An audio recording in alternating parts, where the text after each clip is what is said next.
Diyan ka na and you need to work it out. Though, to be honest, from time to time, dumadating pa rin yung point na kung saan iniisip ko, is it really my calling to be here? But then I remember na meron tayong mga free will na tinatawag, na kung decision mo yan, you just have to overcome every fear. You just have to overcome every obstacles that may come along the way and survive everything in order for you to really survive the life that you chose. Kasi in the first place, it was your decision. So the question na mahirap ba maging OFW? Mahirap na masarap na masaya na malungkot. Pero if you are to rate that from 1 to 10, yung lungkot, 10. Yung saya, from 1 to 10, it's 8. Kasi you're making money. But at the same time, for me, in my perspective kasi, it's not about the money at all. It's about responding to the call and being a provider of the family. Kapag na-fulfill mo yon, parang that's my happiness. Pero it's not about the money at all. Kasi kung iisipin ko yun, I would rather stay here and not thinking of going home. Kasi this is the promised land. Biblically, hindi dito ang promised land.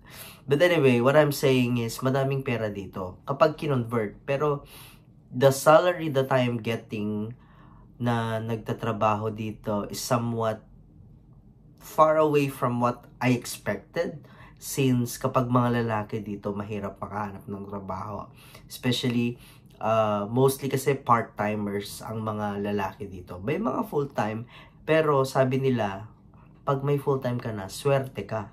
Okay? So kapag wala kang full-time, malas? No.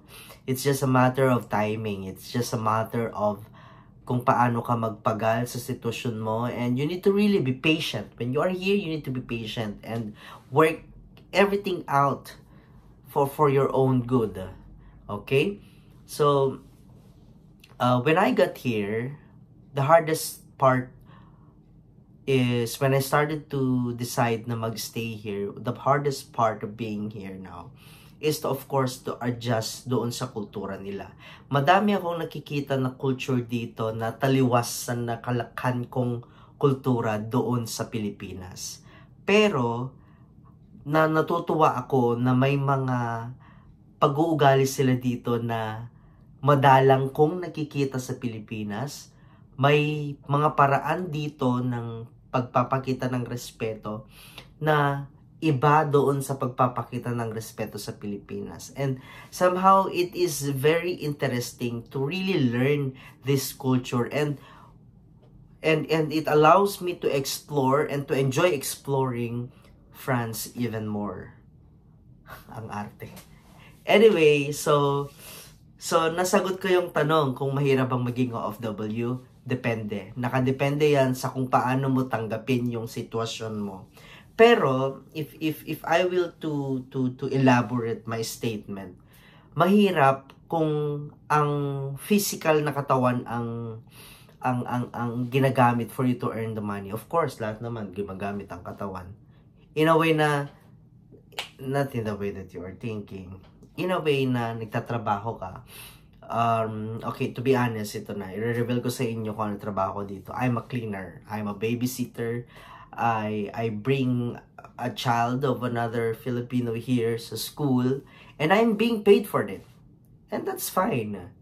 Most of the people who are now rich in the Philippines, or who were able to bring their children to school, nag-start sila dito as nanny, as cleaner, part-timers, may mga full-time pag sinuswerte, and they earn a lot of money, especially kapag naipadala na sa Pilipinas. And that's not a bad thing, okay? Dati hindi ko inaamin na I'm a cleaner and all that, pero ngayon I started to imagine the situation na it's not that bad at all. You're providing for your family, so you should be proud of yourself. So sometimes nakakaiyak, no? Kasi you are away from them, pero you just need to accept the fact. Okay? Yung trabaho hindi mahirap dito. Masaya kasi kumikita ka ng pera. Okay? Ang mahirap lang yung being away from your family. So that's all for the vlog. I would like to see you again for the next chapter of this, or the second question to be answered for this vlog. I hope you like it. Share. And I don't know kung saan ko ipopost ito. Sa YouTube lang ba? Or baka sa TikTok din. Madami kasi akong followers na ano doon sa TikTok. Sino ka dun? Ang ayaw ko lang dito, masyadong strong yung mga product nila sa ulo, kaya medyo kalbo na ko. Anyway, so that's